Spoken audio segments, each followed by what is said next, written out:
Moses' initial response was fear. How many of you guys can relate to that? God has called you to do something and you know he's calling you and you're like, but God, I don't know if I can do this. I don't know if I can speak those words. I don't know if I can step out in faith and do that. I know that I can definitely relate to that.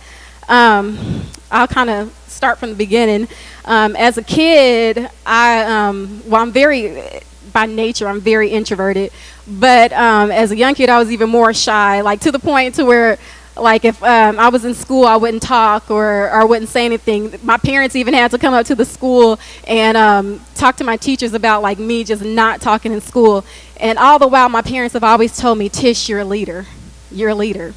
And for some reason, I couldn't believe that. I was like, how can God use somebody that's so afraid to even start up a conversation with somebody to be able to lead other people, you know, towards you or towards God or whatever.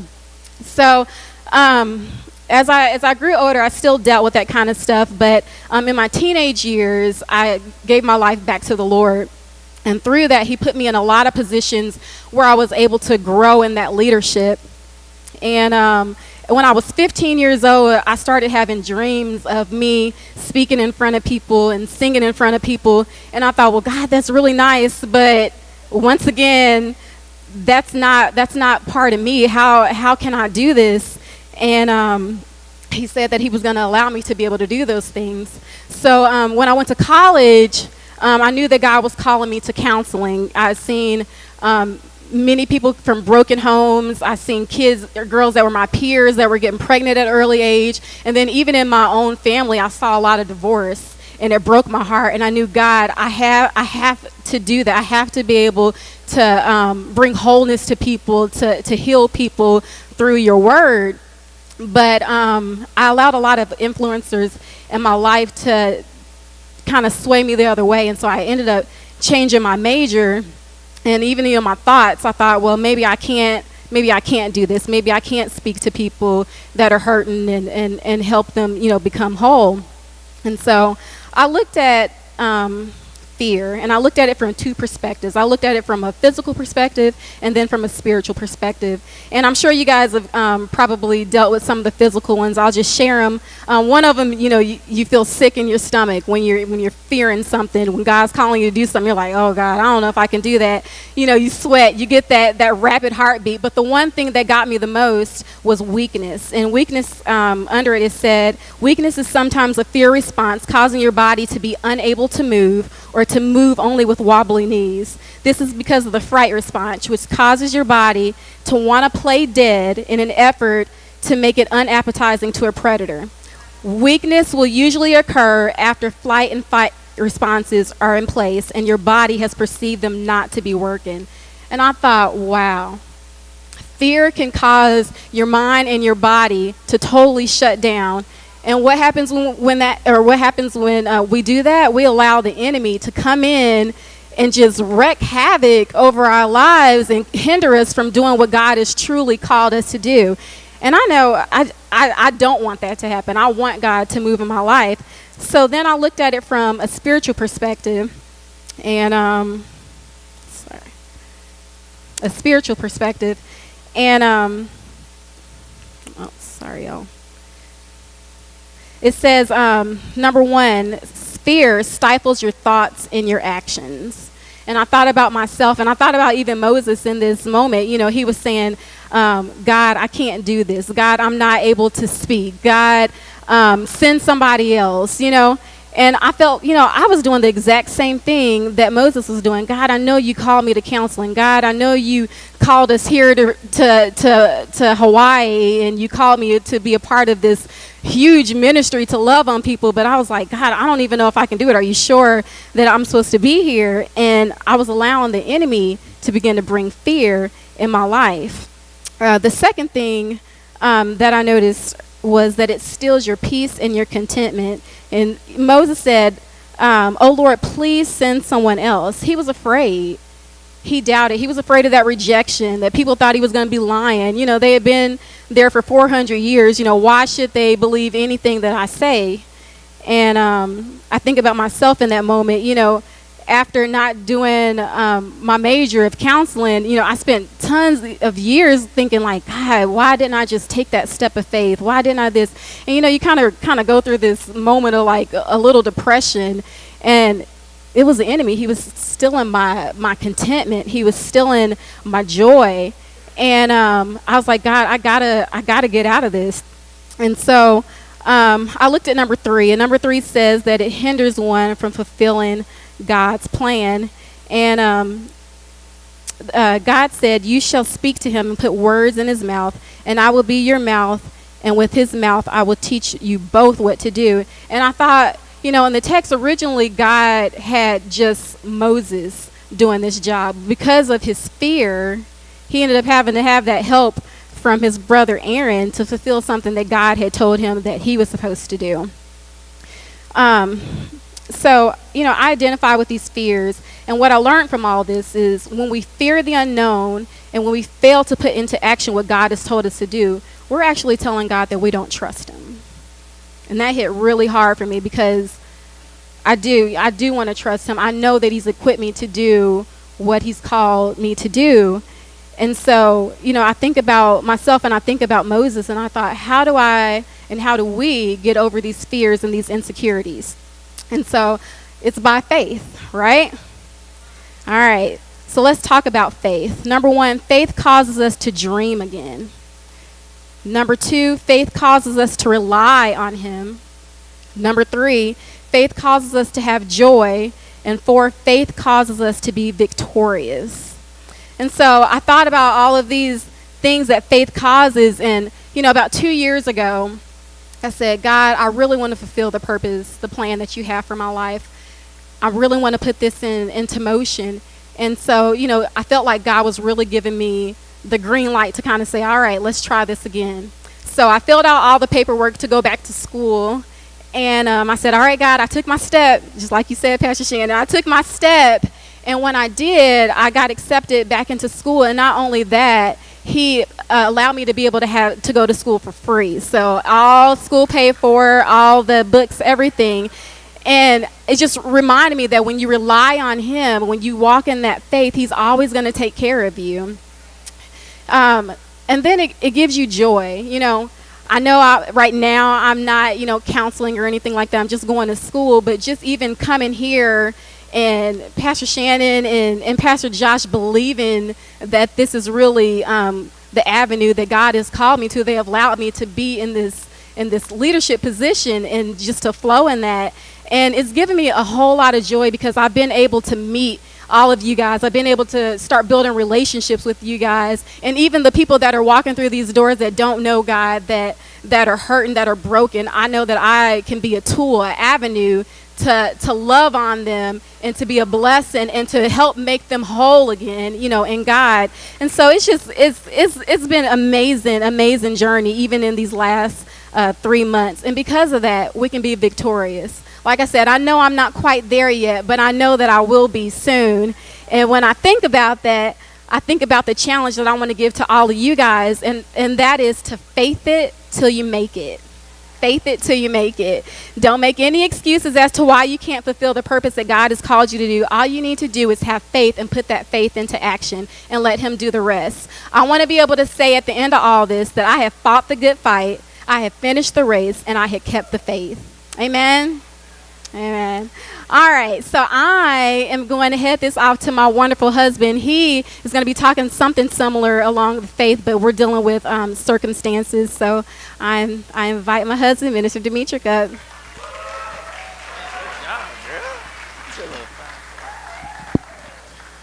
I'm married to that girl. Look, y'all want real funny real quick. Y'all know she won't tell you. First time I met her, she told me I was ugly. And it took 2 years for that girl to start dating me. But now she got all 4 of my babies. I ain't too ugly. No, that's That's awesome. That's awesome. I don't care. That's funny. That's funny. Hey, cool. Well, hey, look, I'm so glad to be here tonight too, and for them to give us the opportunity to share just to share our heart. And man, we love y'all folk, and we love the whole Hawaii thing that's going on. It's such a great opportunity for Pastor Josh and Pastor Shannon to even allow us to get up on the stage and share. And for Dr. Morocco, we're so grateful for the leadership here at this house. And if I'm not mistaken, it's like 150 locations now just happened this week. That's something to praise God about, yeah. Wow, that's good stuff. Cool. Well, I only got a limited time, and I'm gonna let y'all folk get out of here and go eat, and then like you can get the kanaki after you eat, cause it's time to go to bed. I'm trying to say my Hawaiian word, kanaki, kanak attack. Right on. Well, hey, I'm gonna read this. It's in Proverbs chapter 3, verse 3 through 6. Never let loyalty and faithfulness, never let them go. Tie them around your neck and write them on your heart. And if you do this, both God and people will be pleased with you. Trust in the Lord with all your heart. Never rely on what you think you know. Remember the Lord in everything you do, and he will show you the right way. And so with that, like, you know, I just want to, what we don't rely on, or we always, you know, it says don't think you know which way to go. And sometimes we kind of feel like, oh, we got this. We know what we're supposed to do. We know which way we're going. But how many know God has a way of getting you back to where he wants you to be? You know what I mean? And tonight, thanks for turning those lights on. I'm a little dark. I got on a black shirt. I'm just saying, I don't need teeth and eyes up here. Yeah. Hey, that's for black people to say. Now, don't y'all say that. Might be a misunderstanding. No, yeah. I'm just joking. I'm joking. But you know, God got a way of getting us back to where we need to be and getting us back on that path, you know what I mean? And tonight, the most important advice, and I feel like one of the most important things I can say to you and encourage you to do, and that will get you through life is the most important words probably I'm going to say tonight, is listen to God and do what he says. Listen to God and do what he says. In every situation, listen to God and do what he says. Amen? And it's kind of like, I'll tell you how that played out a little bit in my life. So all I wanted to do was go to the NFL and start a nightclub. That was it.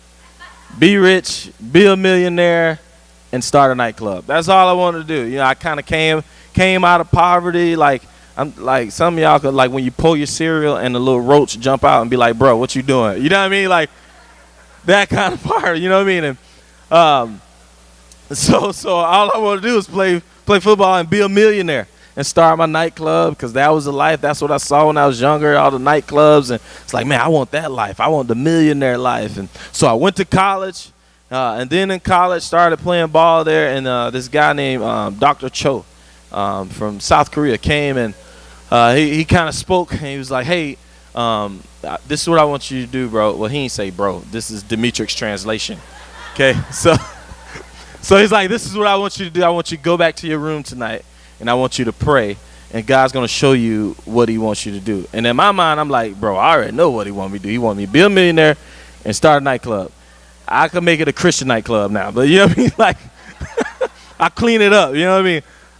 And he's like, no, you go back. God's gonna show you what he wants you to do. And during this time, so I was like, all right, cool, I'll do that. And this is at a point where I'm like, okay, God, I'm ready to follow you. You know what I mean? I'm ready to give you my heart and do what you're asking me to do. So I go back, and he shows me. He's like, hey, he gave me a vision. I still remember it to this day. I sat down. I started worshiping. And at the time, I didn't know how to play the keyboard at all. And I was at a keyboard. I started singing, and it's like waves of like healing and all this kind of stuff started flowing out, not only out of me, but like just 360. And it was all God. And I was like, oh, my goodness. God, you want to be a worship leader, and church people don't make money. You know what I mean? Like pastors, they're struggling. So as you can see, my stronghold was money, you know. I'm like, all right, that's cool. I don't know how this is going to happen. Maybe I could go to the league, be a millionaire, then when I retire, I could go do worship or something, right, you know. And so I went back, and that's the vision God showed me. And then at the same time, mind you, I went to Evangel University, small universities, like maybe 2,000 people there. That's where Pastor Josh and I play. Only 3 people out of there in the history of the school, I believe, have made it to the NFL. And then you look at me, I'm like 5'8". Now I'm kind of a little bit skinnier, but I play at 206 and 5'8". At the small schools, like everybody's doubting. So now I got little man syndrome because everybody don't think I can make it to the league because I'm smaller, blah, blah, blah. But then I know what God's told me. He's like, bro, I want you to get into ministry and I want you to lead worship and you're going to help people and you're going to teach people about worship and you're going to reflect my goodness, all that good stuff, yeah?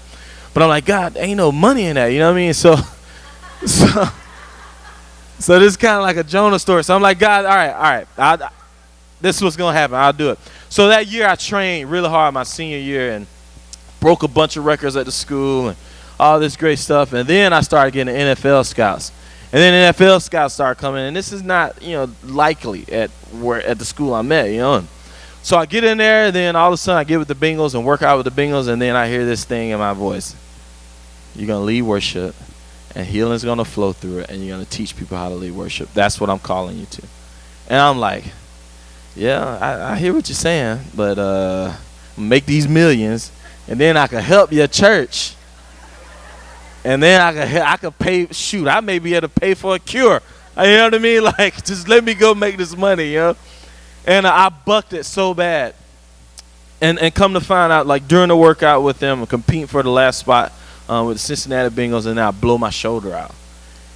And then I'm like, oh, my goodness. You know what I mean? And then that story about Jonah, how God was telling him to go somewhere, but dude was like, no, so he had to get thrown off a boat, threw into a fish belly, and then spit out where God wanted him to go. So I felt like, I'm not saying God was like, okay, you don't want to do it, bam, broke shoulder. I'm not saying that's what happened. But I am saying that I ran from it, and it took some stuff to get my focus back to where I'm supposed to be, you know what I mean? And through that, like, some of the fear was like, God, I don't know how to play piano.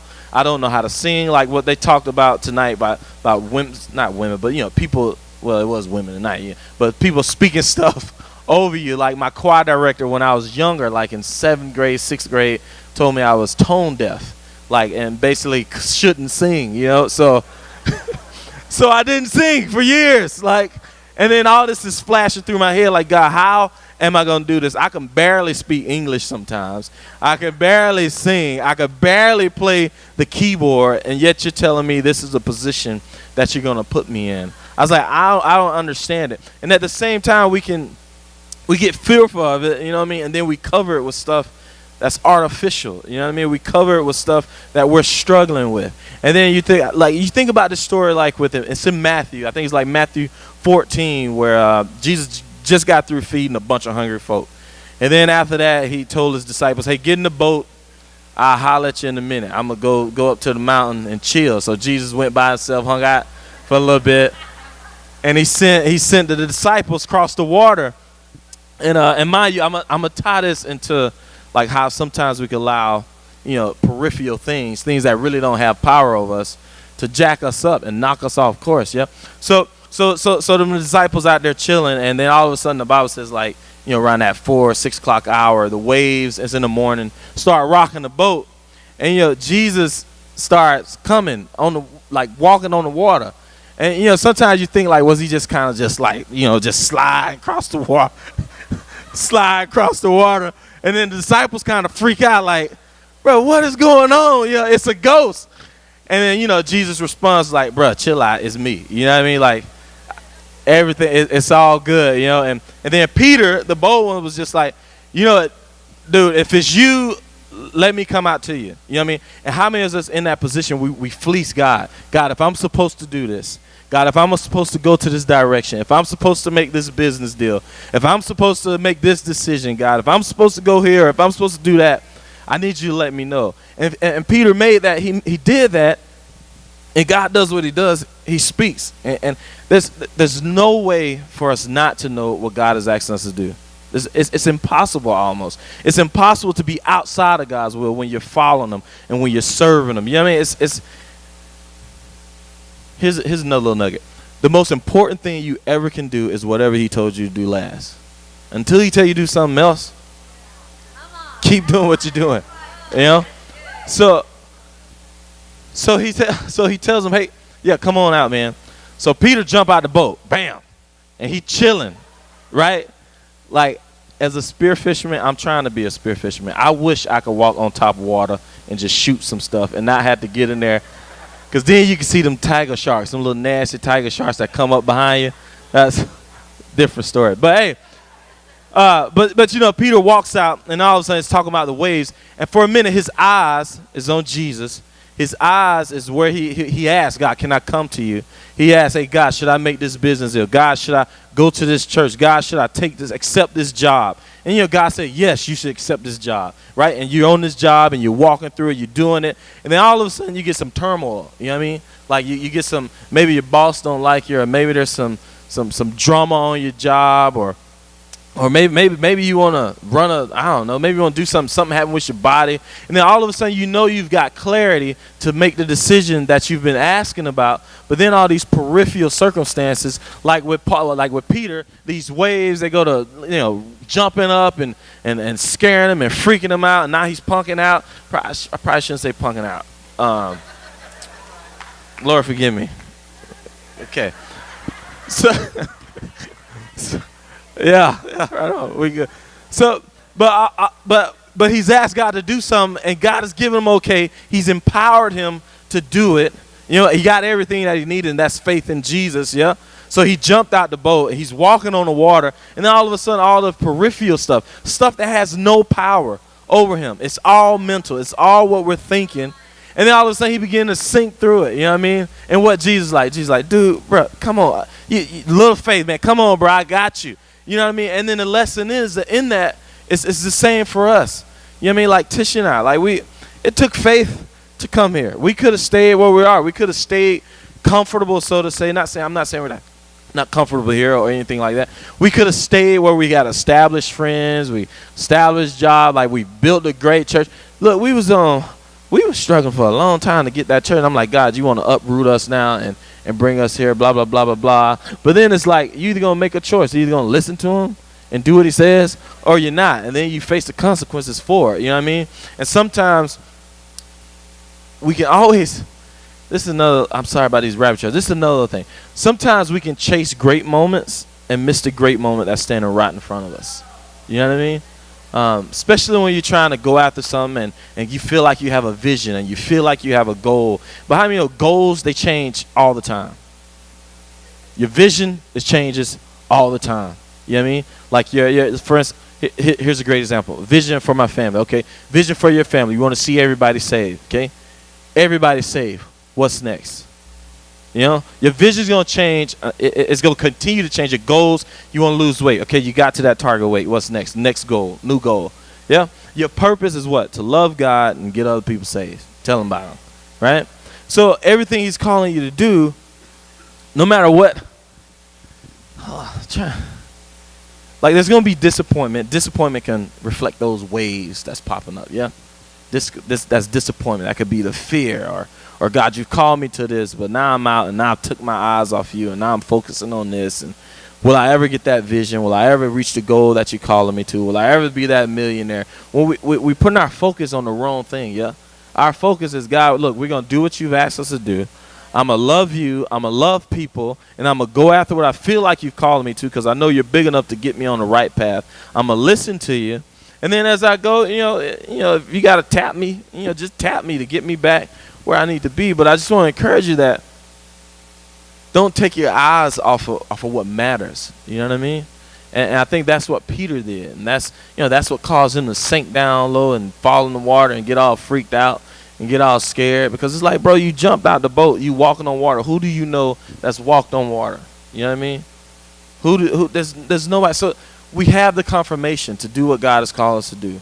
You know what I mean? You have that confirmation. Now just go after it. And don't be afraid of the failure, or don't be afraid of like somebody's going to talk bad about you, or you don't get where you're supposed to be, or in my case, it's like I told all these people, yeah, I'm going to the league, blah, blah, blah. And I jacked my shoulder up, and now they told me I got advanced arthritis like a 70-year-old in my shoulder, and I'm like in my 20s. You know what I mean?